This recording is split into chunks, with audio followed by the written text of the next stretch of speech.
hay que ver ahí en qué zona está Bitcoin como activo. Ya yo creo que los activos de Bitcoin ahí se comporta, la volatilidad de Bitcoin para mí se comporta como un sistema inmune del curso de la historia. Si Constantino hubiese tenido una impresora de oro, hubiese cambiado el curso de la historia en otra dirección. Y eso es lo que hace la emisión monetaria. Cambia el curso de la historia en dirección que beneficia a los tipos que imprimen. Para lo que tuviste de Bitcoin, Juan Pablo, un poquito tu historia y qué te llevó a escribir el libro y cuál es la tesis de ese libro.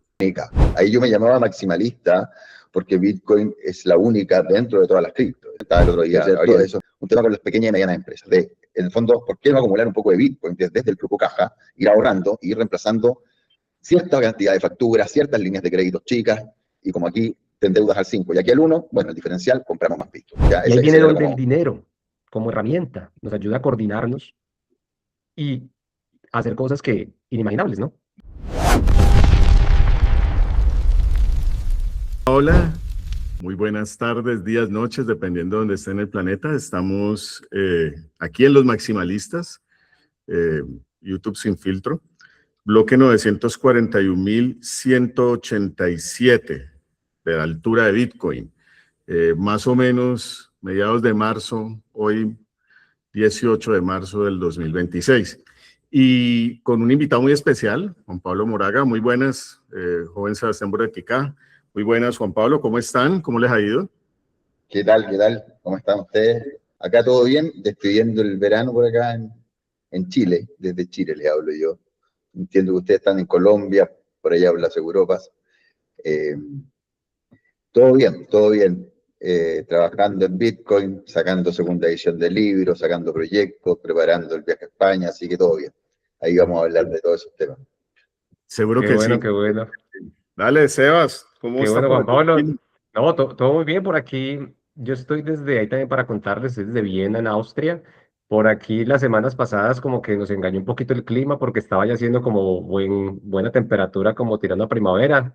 Sin embargo, a principio de esta semana otra vez cayó la temperatura, entonces comienza a hacer un poco de frío, pero también chévere. Yo creo que también ahí se disfruta la ciudad de diferente forma. Contentos, Gabriel, por el invitado que ha traído al podcast. Muy contento también de tener a Juan Pablo en este espacio donde a mí me gusta decir que los bloques que minamos son los episodios. Entonces, chévere saber que también con estas historias, con tanto la historia de Gabriela, de Juan Pablo, que ahorita nos va a contar un poco más de ello, siguen siendo puntos de información y de historia que vamos a dejar también con nuestra marca de tiempo. De pronto no en este momento en la historia de Bitcoin, pero sí en la historia de este proceso de compartir más cosas en español. En la suya, en la mía, en la de Juan Pablo, por lo menos, y las 3 personas que nos ven. Muchas gracias. Las 300. Muchas gracias por estar aquí, por confiar en nosotros. Vamos a hablar de actualidad, de qué es lo que está pasando en el mundo, en Bitcoin, y un poquito, pues, cómo se observa o anticipa esto que está sucediendo en el mundo, un poquito de violencia por allá, por el Medio Oriente, un poquito de desorden por acá, elecciones presidenciales en gran parte de Latinoamérica, incluyendo Colombia. Tenemos, pues, no sé, un ambiente VUCA, lo dirían, ¿no? Que volátil, incierto, complejo, difícil de anticipar. Pero algunas cosas que sí quisiera como hablar con ustedes hoy. El precio de Bitcoin se estabiliza alrededor de los 74, 73. Hoy en día no sé en cuánto está, 72,000 creo que está aproximadamente. Y pareciera ser que con mucha fuerza y yendo unas cosas que antes no habíamos observado, ¿no? Entonces, el oro está bajando, Bitcoin está subiendo. Los ETFs de inflow, las entradas de efectivo a los ETFs, el ETF inflow, dirían en inglés, de ayer fue de $200 millones, marcando nuevo día consecutivo después de 7 de haber seguido entrando dinero a Bitcoin. No está saliendo los ETFs, están entrando. Y hoy, más tardecito, saldrá el señor Jerome Powell, el presidente de la Fed, a hablar sobre si mantienen, los analistas creen que sí, las tasas, y esperando a ver qué es lo que pasa con la guerra entre Irán e Israel y pues Estados Unidos, ¿no es cierto? Y el shock que eso vaya a entregar al mundo en términos de una apreciación del petróleo. Dicen que el 20% del suministro debe estar pasando por el estrecho de Hormuz actualmente, así que puede haber impacto en la inflación, puede haber impacto en las cadenas de suministro, en los mercados energéticos, en fin. ¿Eso qué quiere decir para Bitcoin? ¿Eso es bueno, es malo, se está apreciando mientras el oro está cayendo? ¿Qué quiere decir esto? Es como raro todos estos movimientos. Juan Pablo, ¿tú qué opinas de eso? Yo siempre con el precio y estos eventos internacionales tengo dos visiones, yo creo que hay dos verticales para analizar este tema. Ya, primero creo que todo esto a la larga es bueno para Bitcoin, ya, porque todo esto implica emisión de dinero, ya, de una u otra forma. Las guerras lo implican, ya, la inflación implica bajas de tasa, el desempleo en Estados Unidos, que es lo que más se está fijando la Fed hoy en día, también implica bajas de tasa. Por lo tanto, tanto las cosas malas, como las guerras, como las cosas buenas, como por ejemplo la proliferación de automatizaciones vía inteligencia artificial, son cosas buenas para Bitcoin, porque todo va a implicar no pagar la deuda, por lo tanto imprimir más dinero. En la coyuntura es distinto, porque hay que ver ahí en qué zona está Bitcoin como activo. Ya yo creo que los activos tienen una madurez, ya que tienen que ir, que son tiempos que hay que respetar de alguna manera. El primer tipo que encontró oro en un río, ¿cierto? Simplemente lo coleccionó, no se fue a comprar un almuerzo con eso, lo coleccionó, lo encontró hermoso, lo vio brillante, se lo mostró a un amigo, el amigo también le gustó, fue al río, sacó otro, qué sé yo, y durante muchos años fue un coleccionable. Después recién, cuando la gente lo empieza a coleccionar, pasa a ser reserva de valor, ya, por muchos años más, y cuando todo el mundo lo tiene, pasa a ser medio de intercambio, y cuando los precios se miden en eso, pasa recién a ser unidad de cuenta. Entonces, creo que es una curva que hay que respetar en cualquier activo. Bitcoin no es distinto, sí es infinitamente más rápido, o sea, en 17 años ya superamos completamente la etapa de ser un coleccionable, que para mí habrá terminado por ahí por el 2015-2016, ¿ya? Estamos iniciando una etapa para mí bastante larga de lo que es reserva de valor, y en esa etapa se va comparando, va correlacionando con distintos activos. Hoy día todavía sigue correlacionando con activos de riesgo, correlaciona mucho con el Nasdaq, correlaciona mucho con el S&P. Ya superamos la etapa de que correlacionara con las noticias cripto, ¿ya? Ahora puede haber una noticia cripto maravillosa y Bitcoin ni se inmuta. No es nada. No. Piensa que todo el market cap de Ethereum es la volatilidad más o menos de 2 días, un día por 2 de Bitcoin. O sea, es insignificante, ¿ya? Entonces esta correlación subió de liga, pero está ahí. No está al nivel del oro, no está al nivel de otros commodities. Por lo tanto, se mueve con fuerza, se mueve con la fuerza que se está moviendo el S&P, siempre, y siempre va a ser así, con un poco más de volatilidad, justamente porque nadie puede venir a salvar Bitcoin. Y esa es la gracia, ¿cierto? Cada 10 minutos nosotros tenemos una emisión que está completamente programada hasta el final de los tiempos. No me gusta decir eso del 2140, así que si quieren después hablamos de eso. Pero a mí ese hardware es evidente. Hasta el final de los tiempos. Eso nunca va a llegar a 21 millones.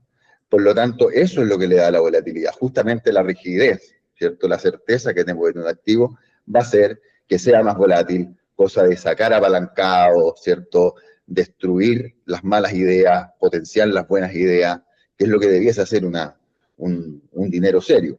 Ya yo creo que Bitcoin ahí la volatilidad de Bitcoin para mí se comporta como un sistema inmune, ¿ya? Del activo. Por lo tanto, con respecto al precio, creo que va a moverse con alta volatilidad, dependiendo de lo que haga la Fed. Esa volatilidad va a ir en dirección, como vaya el Nasdaq 100 o el S&P, y con mayor, ¿cierto? Es más fuerte, ¿cierto? En la misma dirección, pero mucho más fuerte. Y a la larga es evidente que todo este aumento de masa monetaria, ya por ley de conservación de la energía, en el fondo, esto lo trato mucho en el libro, por ley de conservación de la energía, toda esa masa monetaria que no cae en esta canastita bonita de precios no volátiles donde se tratan de afirmar para ciertos KPIs económicos, se va a los activos. Y Bitcoin es el mejor activo. Entonces, a la larga yo creo que conviene mucho. En el corto plazo se va a mover como se tenga que mover. Ahora, la guerra nunca es buena, y ahí también quería agregar algo. O sea, yo creo que la arquitectura monetaria de la guerra es muy, muy potente como... piensen que las guerras grandes empezaron cuando se fundó la Reserva Federal, ¿ya? O sea, yo no digo que el dinero es el que haga la guerra, pero es distinto cuando tú tenías que ir a confiscar oro, ¿cierto? O tenías que darle a los soldados con oro. Un ejemplo muy bueno histórico que yo siempre hablo es la caída de Constantinopla, cuando Constantino estaba esperando ayuda de Occidente, en el fondo, y bueno, y los turcos empezaron a romper el muro, y el Constantino derrite los altares, ¿cierto? Dice, Dios nos va a ayudar a ganar esta guerra, derrite los altares, y todo el oro que tenía la iglesia, pues, pagan a los últimos soldados, al final ese oro no alcanza, y bueno, se cae el muro, cae Constantinopla, cambia la historia, ¿cierto? Cambia el curso de la historia. Si Constantino hubiese tenido una impresora de oro, hubiese cambiado el curso de la historia en otra dirección. Y eso es lo que hace la emisión monetaria, cambia el curso de la historia en dirección que beneficia a los tipos que imprimen la plata, ¿ya? Entonces, está muy, muy, muy conectado la magnitud de estos conflictos con la emisión monetaria. Entonces, a la larga, claro, le conviene a Bitcoin, sin embargo, nadie quiere que los conflictos escalen, ¿ya? O sea, evidentemente. Tal como le convino mucho a los fondos inmobiliarios la Segunda Guerra Mundial, qué sé yo, ¿ya? Pero no por eso uno va a querer un conflicto mayor.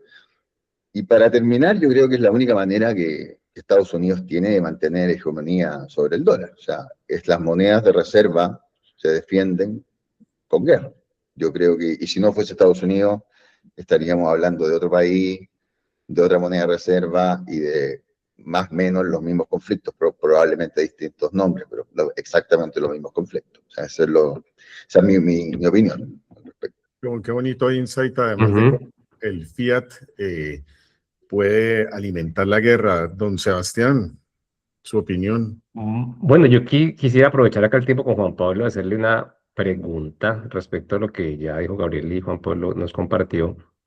Respecto a toda esa información, Juan Pablo, ¿cómo ve que sea como el mayor reto para las personas del común, que sea como lo que más las aleje de esta historia de Bitcoin, ¿no? Porque sabemos que ya cuando uno está aquí adentro, pues realmente aún el precio ya se despega. O sea, como que uno hace el hard fork del precio con el valor. ¿Entendés?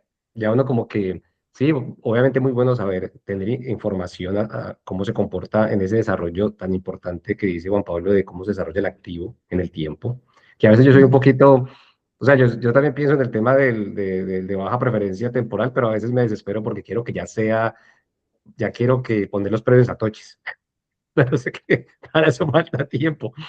Pero no sé, Juan Pablo, cómo vea entre tanta información, tanta cosa, que sea como lo que a veces nos aleje más y nos genere más fricción para que más gente nos acompañe en esta historia. Sí, creo que por un lado está el relato, ¿cierto? El relato, el típico meme, make war unaffordable, ¿cierto? Como haz que la guerra sea infinanciable, ya como si comprar Bitcoin es tu acción del día, básicamente, ¿cierto? Incluso si pierdes la clave, o sea, le estás regalando riqueza a todo el resto del mundo por esta finitud. El tema es muy lindo por muchos lados. Por otro lado está la utilidad que realmente ve la gente, y yo creo que la gente no tiene mucho espacio ni para entender un tema tan complejo, ni para la caridad, porque sí. Por lo tanto, creo que hay que ir a los dolores. Ya, yo si bien por un lado tengo mi faceta del libro, que es un imperativo moral, donde hablo de todos estos temas y creo que de verdad es una de las cosas más importantes que está pasando en el mundo hoy en día, Bitcoin. ¿Ya? Por otro lado, tengo un negocio, ¿cierto? Y lo que hago es ir y atacar los dolores, ¿ya? O sea, hoy día yo estoy trabajando con pequeñas empresas para reemplazar el financiamiento de corto plazo, que en Sudamérica es carísimo, por colateralizar Bitcoin, ¿ya? Y mostrándoles todos esos beneficios, la flexibilidad de los créditos, más allá del precio. Incluso si fuesen al mismo precio, la flexibilidad que le da a una pequeña o mediana empresa es gigante. Y ahí poco importa si es Bitcoin, poco importa si va a salvar el mundo, va a partir por salvar esos negocios. Y yo creo que tal como el activo tiene una curva, esa curva S, ¿cierto? Coleccionable, reserva de valor y demás, también la gente tiene un poco esa curva. O sea, la gente va a entrar porque le sirve para algo. Después la gente va a entrar porque lo entiende. Después la gente va a entrar porque el del lado lo hace. ¿Ya? Y sin necesidad de entenderlo incluso. O sea, yo creo que poca gente entiende cómo funcionan los bancos centrales y sin embargo la gente ocupa dinero todo el día. ¿Ya? Entonces yo creo que son etapas que a uno le encanta acelerar. A mí me encanta cuando yo digo que estamos en una etapa de reserva de valor. Por otro lado, para que no se enoje ningún bitcoiner hipermaximalista, me encantan las economías circulares y lo encuentro maravilloso.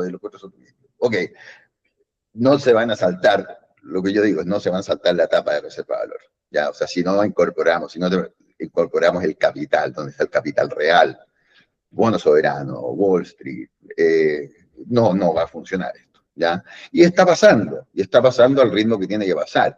Si a alguien en 17 años valer 1.4 trillones de dólares le parece lento, como a mí algunos días, o en la mañana sí, en la tarde no, así somos todos los bitcoiners, yo creo, pero a veces nos parece lento, sin embargo, por ninguna parte, si uno lo analiza en términos objetivos, esto es lento, esto está volando muy, muy rápido. Sí, tiene una dinámica diferente. Estamos en modelos, en tiempo de adopción, muy temprano todavía.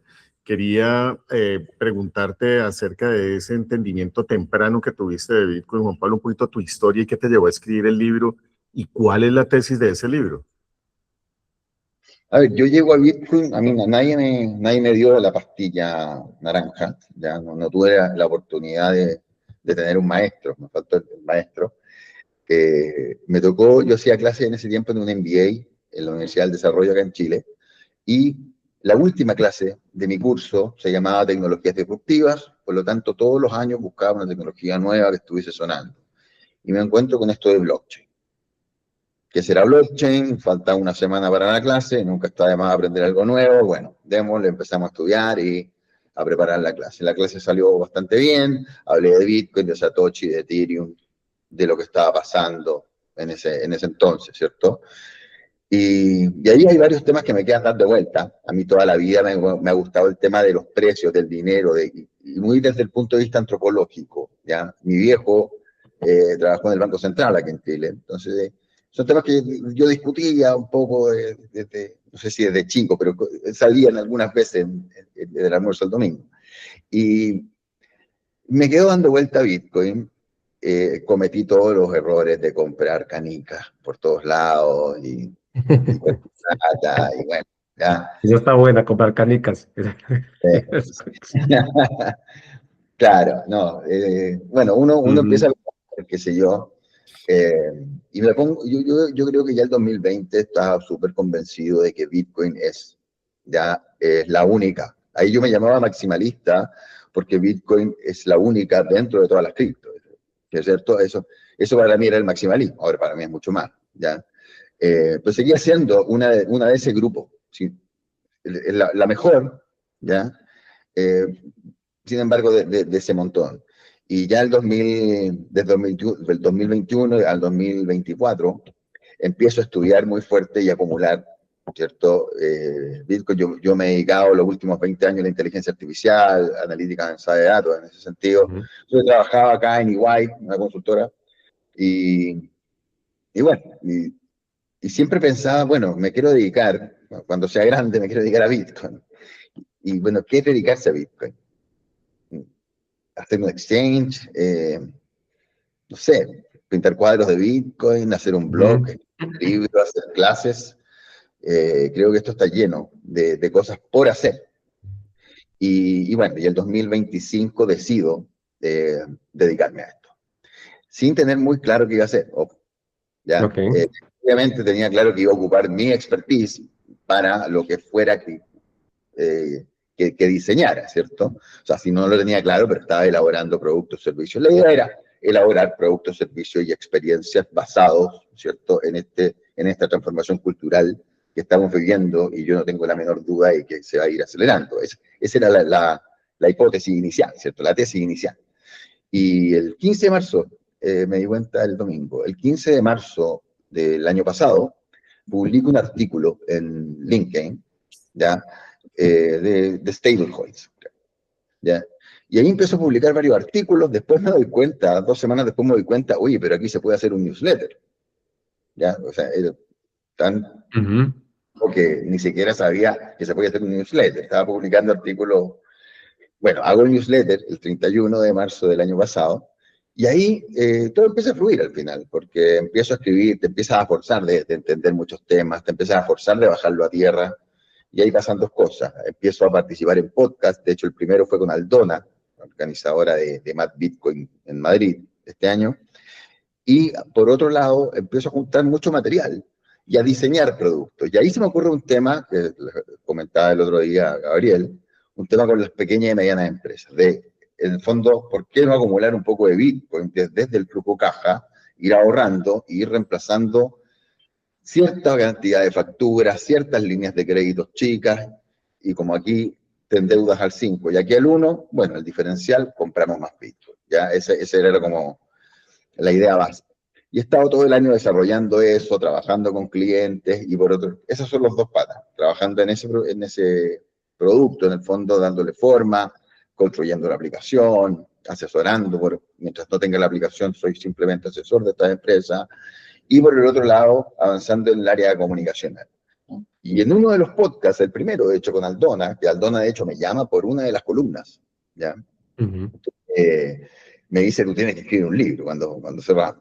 Y ahí yo digo, ¿por qué no? Si ya tengo, qué sé yo, 40 columnas escritas, eh, bueno, ahí me encerré un mes y medio a ordenar todas esas columnas, a meterle, a hacer como el hilo narrativo del libro. Y claro, a la pregunta inicial de Gabriel, ya como, ya, pero libro, ¿pero qué? Porque yo escribo de muchas cosas relacionadas con Bitcoin, ¿ya? Y ahí, claro, parto desde la base de que de lo primero que hay que darse cuenta es de las falencias del modelo fiat, ¿cierto? Que en el mejor de los casos fue una solución para que no tuviésemos que andar acarreando oro, ¿cierto? En nuestras mochilas, cosa que hoy día sería impracticable, ¿cierto? En una economía global. El oro no escala. Entonces se crea este modelito de, bueno, de ir imprimiendo dinero con cierto respaldo que nunca fue muy creíble, y después conocemos la historia, ¿cierto? Llega con varias etapas, llega el 71, se rompe eso. Pero lo primero que hay que entender es las falencias éticas, estructurales de ese sistema, ¿ya? Y, y después entender Bitcoin como solución a eso. Entonces ahí es donde me cuadra el que la ética de Bitcoin no es una ética moralista, es una ética estructural. Y cuando una estructura impide un abuso, deja de ser una elección tecnológica, ¿ya? Y pasa a ser una necesidad humana. Y por eso yo, en el fondo, me voy a Kant, en el fondo, y sabe, bueno, esto es un imperativo moral, ¿ya? Esto es un imperativo moral porque cuando tú te das cuenta, no hay vuelta atrás. Cuando tú te das cuenta del abuso que está sucediendo y de que la solución es esta, no hay vuelta atrás. O sea, pasa a ser un imperativo moral, sumarte al cambio, en el fondo, ya al cambio de sistema. Y de ahí la construcción del libro fue maravillosa. Es súper difícil. Incluso yo tenía todo escrito casi, porque tenía, qué sé yo, eran 50 columnas ya cuando lo estaba terminando, porque yo seguía produciendo contenido. Y claro, tú dices, ya, pero es cosa de ordenarla, pero el problema es que las columnas son todas autocontenidas de alguna manera, y plasmar esto qué sé yo, 200 y tantas páginas, hay que darle un hilo narrativo, y eso fue un ejercicio para mí muy, muy potente, porque parto desde lo antropológico, ¿ya? Yo creo que Bitcoin básicamente más allá del mundo fiat y todo esto, yo creo que el Sapiens es una especie que, tal como todas las otras especies, tiene un cierto límite de clan, ¿cierto? Nadie ha visto 800 elefantes caminando por la sabana africana. Ellos hay un mecanismo biológico y los separa en clanes, en manadas más pequeñas, ¿cierto? Así con los leones y así con todas las especies. Y el Sapiens tiene un promedio de 80, los clanes de Sapiens tenían un promedio de 80 individuos, llegando a los 150 en los máximos, en los clanes más grandes. Ese es de hecho el número de Dunbar. O sea, según hay antropólogo Dunbar, no podríamos administrar más relaciones por el tamaño de nuestro córtex cerebral. Entonces, bueno, saco de ahí, bueno, ¿y cómo logramos pegar esto? ¿Ya? Me nutro un poco de Harari, me nutro de otros antropólogos también. Y bueno, digo, es el dinero. ¿Ya? Sí, es el lenguaje, por supuesto, son las religiones, por supuesto, sí, la cultura común. Tú te enfrentas a un tipo, bueno, el tipo, por último no me va a matar porque creemos en el mismo Dios, qué sé yo. ¿Ya? Pero la única realidad intersubjetiva cotidiana es el dinero. Entonces, esto es una búsqueda que estuvimos construyendo durante 6.000 años. ¿Ya? Y Satoshi, el 3 de enero del 2009, llega a la solución. Entonces, es muy potente. Cuando uno entiende eso, yo creo que no hay ninguna vuelta atrás en esto. Nosotros podremos discutir cómo nos vamos metiendo a esto, si le creemos al principio, si vamos all in, si partimos de a poco, qué productos y servicios diseñamos, ¿ya? Pero cuando ese problema se soluciona, ¿ya? Y eso es súper importante, ¿no?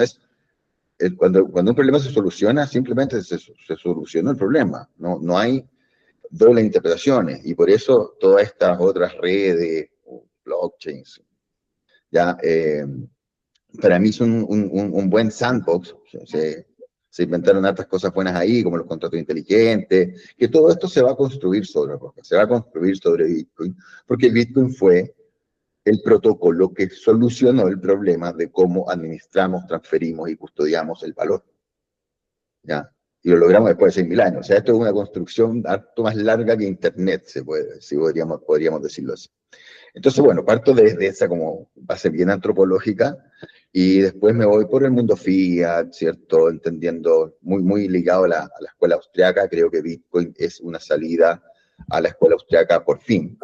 Ya, creo que la escuela austriaca teóricamente es muy bonita, es muy lindo leer a Mises, a Hayek, ok. Sin embargo, ha sido súper impracticable. ¿Por qué? Porque la tentación de apretar el botón, de apretar play en la impresora es muy alta, y eso interviene todos los mercados y por lo tanto ya se va al carajo toda la teoría. Entonces puede ser muy bonita en la teoría, sin embargo en la práctica yo creo que no ha resultado. Sí, obviamente ha resultado ir acercándose más, pero bueno, ese más también es súper relativo, y con cualquier crisis estalla y nos vamos 10 peldaños hacia abajo. Entonces, yo creo que sí ahora, cuando tú separas el dinero del Estado, sí Bitcoin le puede dar una oportunidad muy potente a la escuela austriaca y por fin podemos aplicar economía como la entendemos, ¿ya? Y no tan maquillada por esta emisión constante, ¿ya? Después, bueno, explico Bitcoin, lo explico, ojalá para que lo entienda cualquiera. Hoy día, de hecho anoche, yo terminé la segunda edición del libro y se lo mandé a los revisores, que trato de que sean gente que sabe un poquito de finanzas. Ningún bitcoiner por ahora, no sé si alguien se ofrece. Bueno, pero lo están revisando ahí por si hay alguna cosita, ¿cierto? Pero la idea es publicarla lo antes posible. La idea es que ellos entiendan Bitcoin, ¿ya?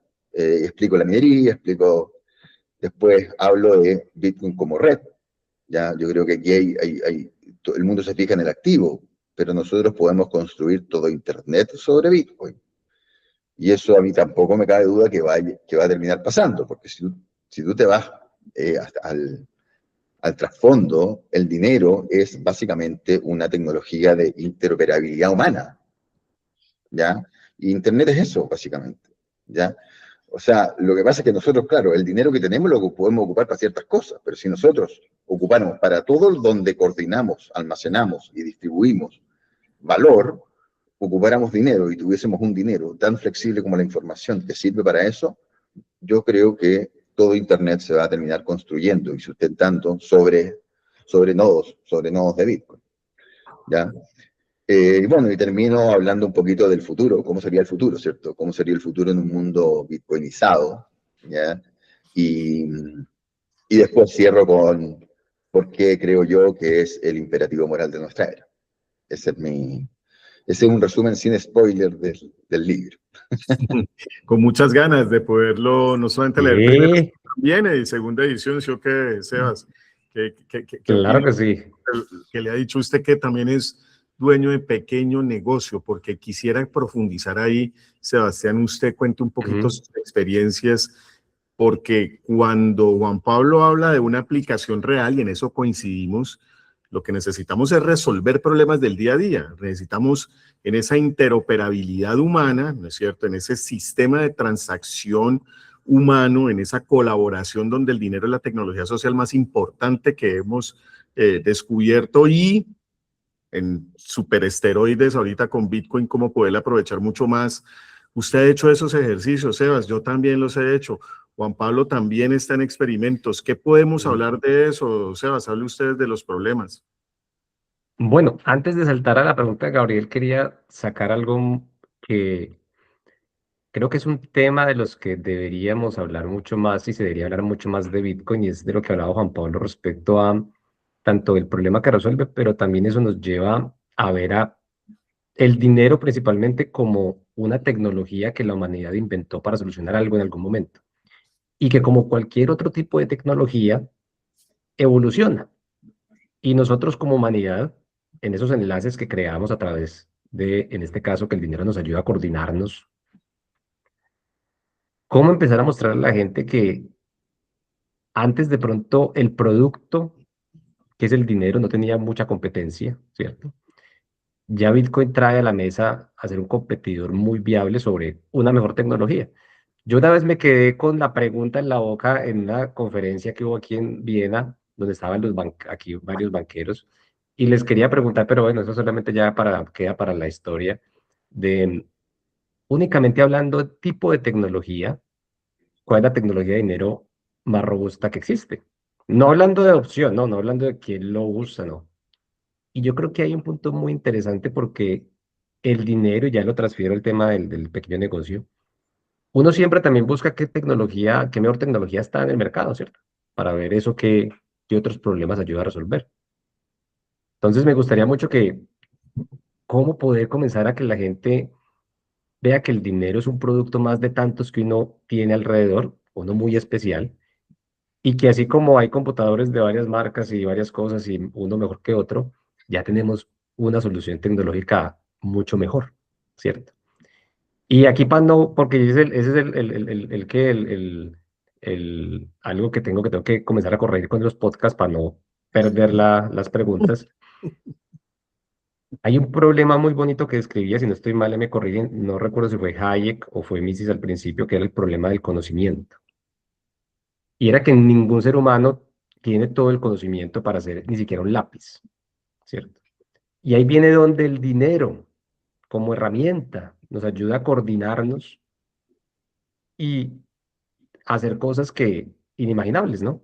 Pues yo siempre me quedo aterrado, pues, un avión vuela. O sea, que hace posible esa coordinación de tanta gente alrededor del mundo. Y bueno, eso es muy bonito. Volviendo a al tema de Gabriel. Como pequeño negocio, yo creo que sigo muy expectante a ver qué tanto Bitcoin puede traerle al pequeño negocio. Hasta el momento, con los pequeños experimentos que he hecho aquí en Viena, increíblemente la señal de Bitcoin comienza a tener un aspecto de mercadeo interesante.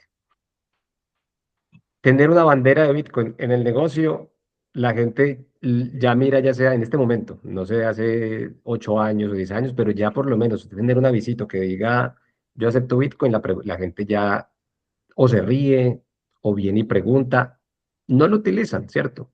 Pero comienza a ser como un mecanismo interesante para el pequeño negocio para de pronto mostrarse que es algo diferente. Aquí en Viena hay un restaurante que empezó con algo que yo creo que le enseña mucho a pequeños negocios de la zona. Empezó a tomar a Bitcoin como método de mercadeo y decir, este es el primer restaurante típico de Viena de Bitcoin. Y él empezó a hacer ese proceso hace 2 años, o ya hace 3 años más o menos, y ya mal que bien, gente que son pocos, pero ya gente comienza a decir, ah, bueno, ¿y dónde puedo gastar mi Bitcoin? Ah, váyase a este restaurante que ya, y no queda en el centro de la ciudad. Pero comienza también a ser interesante ya con el tiempo, creo que también va en el desarrollo también de lo que decía Juan Pablo, de cómo se desarrolla ese activo. No sé cómo lo clasificaría uno ahí en esa curva, pero comienza también a tener un tema de mercadeo para hacer conocer. Para bien o para mal, no, porque hay gente que dirá, no, allá es quién sabe, negocios raros tendrá como un... Ayer estuve en una conferencia y un señor que muy respetablemente decía, no, pues esa tecnología la utilizan solamente los delincuentes.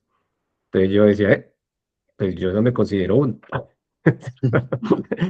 Pero también como interesante esa parte de cómo utilizar también para el pequeño negocio, porque es lo que lo ligo a lo que decía Juan Pablo. Tiene que servirle al pequeño negocio, ¿cierto? De cierta forma.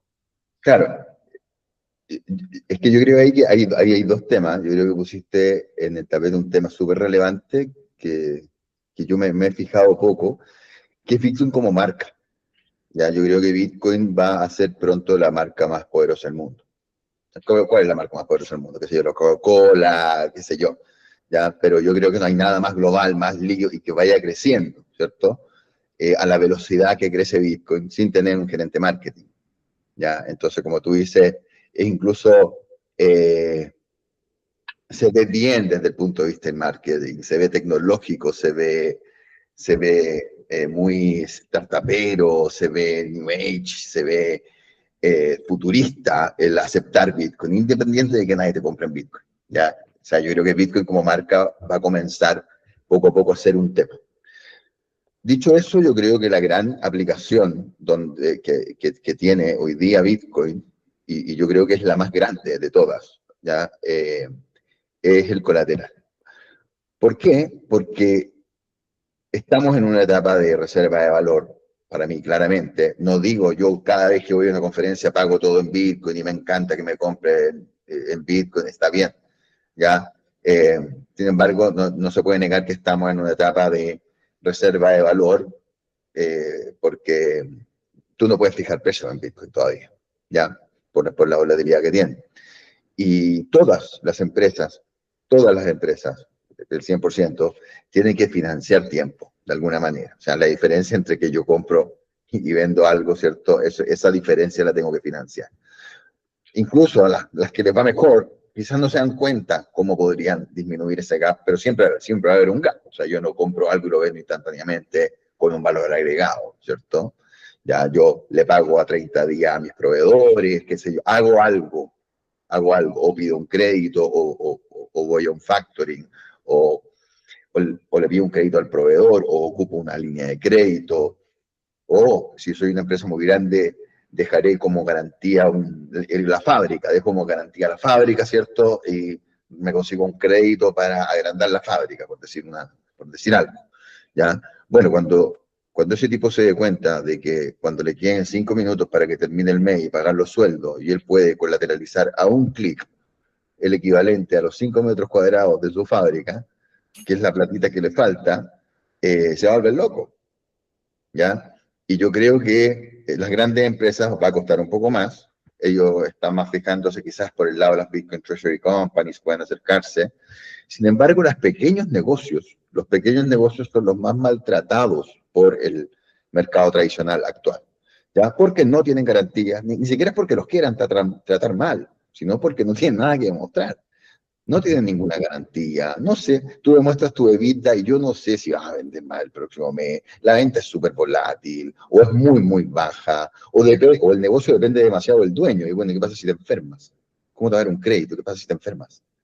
¿Ya? Entonces, hay un montón de restricciones que impiden al el mercado financiero tradicional atender a esta gente. Estoy hablando de gente que vende menos de 3 millones de dólares al año. O sea, son muchas, son millones de empresas en el mundo, millones, millones, millones, ¿ya?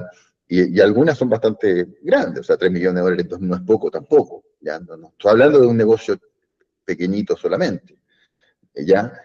Entonces, cuando tú comienzas a acumular un poco de Bitcoin todos los meses, y para financiar ese gap, ya sea reemplazar tu factoring, reemplazar la línea de crédito, no pedirle el crédito que le iba a pedir al banco, ¿ya? Comprar la otra máquina sin crédito, sino comprarla, dejar tu garantía como colateral y conseguir un crédito con eso, yo creo que ahí es por donde va a estallar esto, ¿ya? Es lo que yo creo, ¿ya? Yo siempre digo que hay que escuchar, y a quién hay que escuchar a Bitcoin. Si Bitcoin se va a colar por donde se tenga que colar, porque es así, es como un virus, ¿cierto? Es un caballo de Troya, Bitcoin. Siento que o sea, si me dicen qué es lo que yo he observado, ahí es donde hay que picar, porque ahí es donde está la mayor oportunidad, ¿ya? No sin dificultades, obviamente hay dificultades. Cuando tú llegas a Ujú. ofrecerle esto a una pequeña empresa y le dices, bueno, te voy a ayudar a solucionar tus temas de financiamiento, el tipo me va a decir que bueno, porque yo necesito plata, y tú lo primero que le dices, tienes que comprar Bitcoin. Bueno, yo necesito plata y tú me estás pidiendo plata, ¿ya? Entonces ahí hay un diálogo bastante extenso. Primero no le estás pidiendo plata, lo estás diciendo ahorra, ojo, ¿ya? Ujú. Las Bitcoins son de él, ¿ya? Y cuando entiende todo eso y entiende los beneficios que tiene un crédito con garantía, que las grandes empresas lo entienden perfecto. Si tú dejas una fábrica en garantía y no puedes pagar la cuota un año, no te cuesta nada negociar solamente los intereses y que transformen ese crédito en un bullet, qué sé yo. No cuesta nada porque está la fábrica en garantía, ¿ya? El problema es que cuando un pequeño empresario pide el crédito y no paga la cuota, lo meten a una lista negra, ¿ya? O hay una empresa de cobranza llamándote todo el tiempo. Con Bitcoin no pasa nada. Con Bitcoin solamente tienes que pagar los intereses y puedes seguir. Y si incluso no pagas los intereses, bueno, esos pequitos de interés, perdiste parte de tu tesoro, ojalá entiendas lo que estás perdiendo, pero eso es otro tema, ¿ya? Y sigue hacia adelante. O sea, la cantidad de ventajas es sideral. ¿Cuál es la desventaja? Bueno, que hay que construir ese tesoro, ¿ya? Porque Bitcoin no se puede duplicar, no se puede emitir porque sí. Entonces, va a costar, va a costar lo que tenga que costar. Y mientras más te demores, créeme que va a costar más, ¿ya? Yo creo que por ahí va a empezar a entrar esto de forma bien potente. Y bueno, en Capa 21, que es el proyecto que yo estoy haciendo, ya va a hablar más aterrizado, no Ujú. tanta días. La idea es dedicarnos a eso. O sea, nosotros tenemos la aplicación tecnológicamente absolutamente lista, está 100% lista tecnológicamente. Estamos en un último levantamiento de Capital Ángel para dejarla regularizada y con un poco de capital de trabajo en Chile para tener la primera ronda de clientes, como pilotear esto aquí en Chile, y después la idea, obviamente, es hacer un levantamiento más grande para irnos a nivel LATAM. Ahora, siento que esa es una de las grandes, grandes, grandes aplicaciones, porque hay millones de empresas que lo necesitan, todos lo necesitan. A dos empresas que trabajen igual, el que tenga tesorería en Bitcoin le va a ir mejor, ¿ya? Eh, por razones obvias, porque se va a financiar más flexible, más barato, ¿ya? Si le están cobrando muy caro acá, se puede ir a financiar a Singapur en 3 clics, ¿ya? Y si le cobran mucho en Singapur, se va a Austria, y si no, se va a Colombia, y si no, se va a México, ¿qué importa? A eso con un departamento, a eso con una fábrica, a eso con cualquier otra garantía, no se puede, ¿ya? Incluso con una acción de Google, no, tampoco se puede, ¿ya? No hay nada más líquido, más global, ya más fragmentable que Bitcoin, ¿ya? Obviamente tiene sus costos. Uno, que hay que ahorrar. Dos, que te castiga, ¿cierto? Ujú. Como el activo es volátil, si tú pasas 100 en garantía, bueno, te dará un crédito por 50. Bueno, está bien, ¿ya? Yo los dos clientes que tengo están contentísimos. Al principio partieron sin creerle mucho, después, bueno, empiezan a darse cuenta, el tesoro es más grande, ¿cierto? Entonces, cuando el tesoro es más grande, empiezan a darse cuenta que esto sí les está influyendo en en el fondo, su flujo caja mensual. Y estoy seguro que cuando el tesoro sea un mes de venta, que falta, porque, insisto, esto cuesta. Ya, esto es, el cambio de paradigma es muy fuerte, porque esto nos obliga a crecer desde los tesoros y no desde las promesas. Y así funcionó el mundo hasta 1861, ¿ya?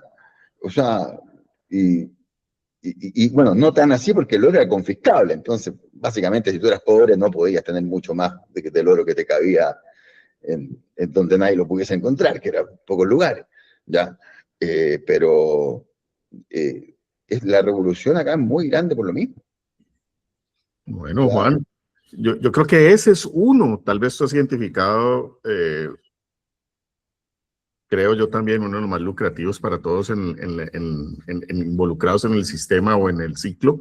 Creo que los préstamos colateralizados son un poco lo que antes nosotros, mi generación en Colombia, conocía como las corporaciones de ahorro y vivienda. Solamente te prestaban a partir de lo ahorrado, de lo que ya tuvieras en una cuenta utilizado como colateral. Era la manera sencilla, sin tener que hacer evaluaciones de crédito sofisticadas, ni banca de reserva fraccional, ni inventarnos el dinero, como lo hemos visto durante las últimas décadas, ¿no? Entonces, sí hay una extremada financialización del dinero fiat, ya en extremo, que sabemos está generando distorsiones económicas muy fuertes, y sí, con el imperativo moral de ahorra o preserva tu vida, tu tiempo, tu energía, lo que has trabajado, lo que has invertido en tu vida, ¿no es cierto? Que lo lleves a un dinero que no se erosione y que sobre él pues pidas préstamos colateralizados. Tiene muchísimo sentido para la gente que quisiera de pronto profundizar en esto, pues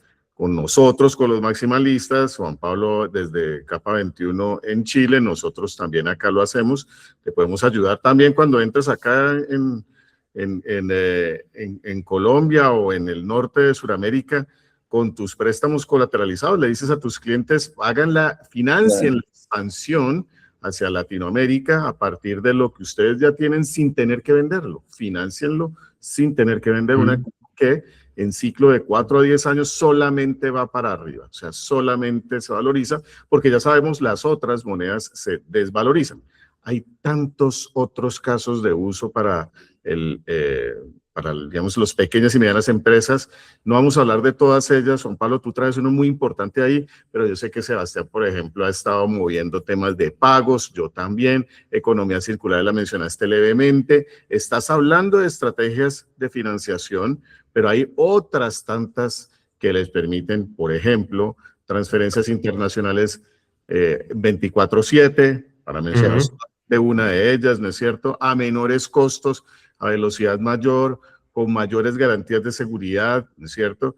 Todos los temas de autocustodia que ya de por sí traen beneficios también a aquellas empresas que son responsables acerca de su uso de tesorería. Hay muchísimas soluciones ahí, eso no lo podemos tener hoy en día, dinero disponible cuando nosotros queramos a partir de nuestra propia custodia, podemos nosotros ser nuestro propio banco, incluyendo servicios financieros como los que mencionas, Juan. Entonces hay muchos casos de uso para las empresas, para las corporaciones. Nosotros, estamos hablando no solamente de ti, Juan Pablo y Sebastián, sino los bitcoiners estamos ansiosos por poder penetrar el mercado corporativo y el mercado corporativo lo está haciendo a un ritmo vertiginoso, ya lo están entendiendo. Así que para aquellos, señor televidente, usted que está allá, ¿no es cierto?, que es dueño de una micro, mediana empresa, que no sabe cómo armar una tesorería en Bitcoin, que no sabe cómo poder rentabilizar su Bitcoin, que no sabe cómo colateralizarlo para que le sirva como propiedad que usted pueda garantizar después, por favor, contáctenos a nosotros, aquí estamos para ayudarle, ¿no es cierto? Y llevemos esto no solamente al retail, sino al mercado corporativo, que como vemos, es cada vez mayor la demanda. Ellos ya lo entendieron, las grandes corporaciones y las pequeñas también lo están entendiendo. Entonces, movámonos hacia allá. No sé, ya aquí como comentarios finales para cerrar, Sebas, Juan Pablo, mensajes que quieras dar, invitación, Juan Pablo, a Mad Bitcoin. A mí me gustaría hacer un comentario para también la reflexión que decía Juan Pablo hay un tema también de educación para la pequeña empresa y se los cuento por experiencia propia. Me pasó a mí hace 4 años. Yo utilicé un servicio colateralizado con unos atochos para para invertir en las primeras mercancías que compré aquí en Viena. Me fue bien, pero me fue mal. Me fue bien porque tal cual, transparente, mis satoshis me dieron la mitad, compré mis cosas, cayó el mercado más rápido de lo que esperaba y de forma automática, pues se liquidó la posición, entonces digamos que no pude aprovechar, digamos, cuando subió el precio otra vez. A lo que voy aquí es un tema que Juan Pablo dijo que es muy importante. ¿A mí qué me pasó? Y yo ya lo reflexiono con el tema de la educación. Yo lo que hice en su momento también no tenía mucha información de cómo funcionaba todo. Pues, yo creo que lo hice en el 2021 cuando apenas estaba entrando. ¿Y qué me faltó a mí? El tema que decía Juan Pablo ahorita. También la empresa tiene que conocer cómo administrar esa tesorería. Yo, como primer empresario así muy nuevo en esto, no administré mi tesorería, porque sí acudí al servicio, me beneficié del servicio, pero me olvidé completamente de cómo administrar lo que había prestado. O sea, como que, "Uy, chévere, me prestaron". Y ahí es Claro. donde yo creo que es el punto de un servicio muy importante que bacano que Juan Pablo esté haciendo este servicio porque habrá un acompañamiento para la pequeña empresa bien importante en esa administración de lo que dijo usted, de la tesorería a la promesa, no al revés.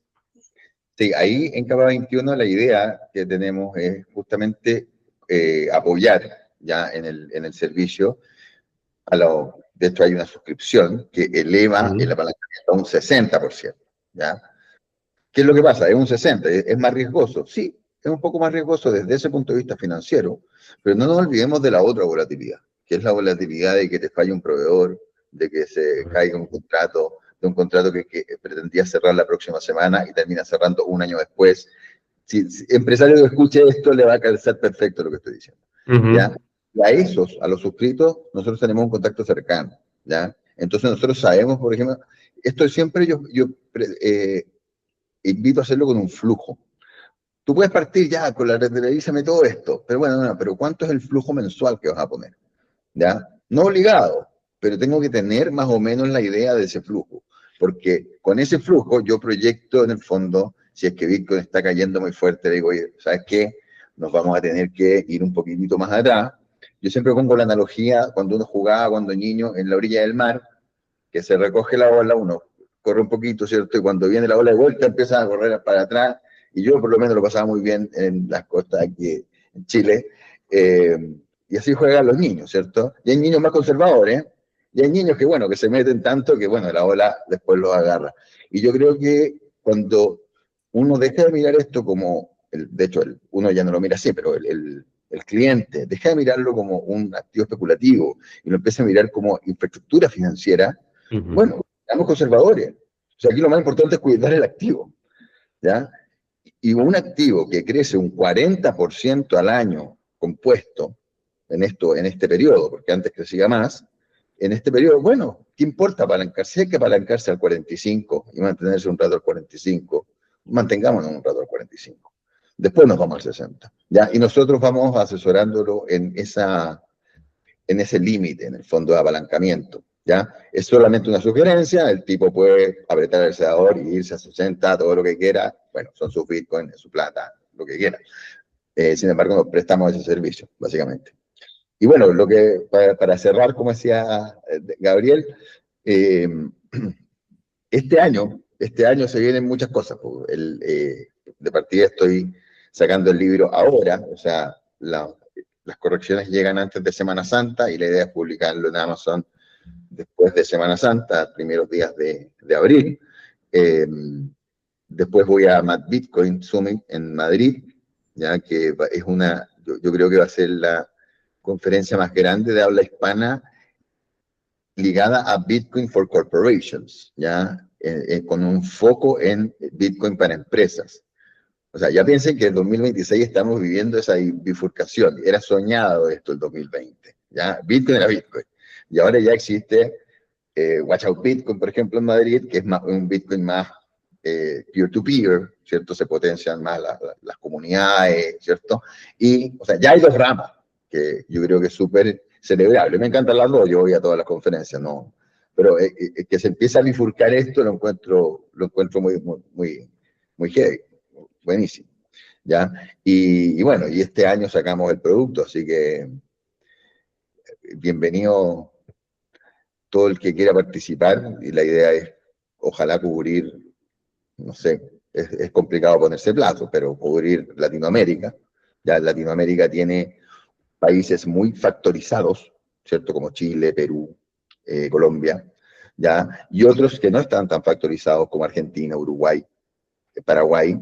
Sin embargo, los no factorizados, las empresas chicas se endeudan a unas tasas, pero de gángster, o sea, como de realmente usurera. Así que yo creo que hay una gran oportunidad y bueno, y seguir haciendo crecer la comunidad. Yo también publico todos los martes columnas en LinkedIn, por ahí han visto mi newsletter, que se llama Bitcoin y más allá. Combino con inteligencia artificial un poco porque creo que la infraestructura que va a sostener todo esto el día de mañana es Bitcoin, más allá de lo que es el valor del activo. Así que nada, empezando el 2026 hay mucho que hacer. Muy bien. Eso, muchas gracias a ustedes por hacer primero No, esto. ni más. Faltan muchos más podcasts en español, sobre todo en Latinoamérica. En Chile no hay ninguno, por ejemplo. Ya no, que sea de Bitcoin, digo, ya. Cosas que pueden haber, pero así que felicitaciones y Eso no es un podcast, esto es un experimento hasta ahora, Juan Pablo, muchas gracias. Es una conversación aquí relajada, la verdad es que no tenemos pretensiones, pero felicitaciones por demostrar la prueba de trabajo. O sea, sí has trabajado, sí se nota lo que has hecho y el mensaje que estás dando es poderoso y esperamos se multiplique y queremos dar nuestro pequeño granito de arena para multiplicar ese mensaje que tienes. Entonces ya saben, vean a Juan Pablo en Mad Bitcoin del 9 al 12 de mayo en Madrid.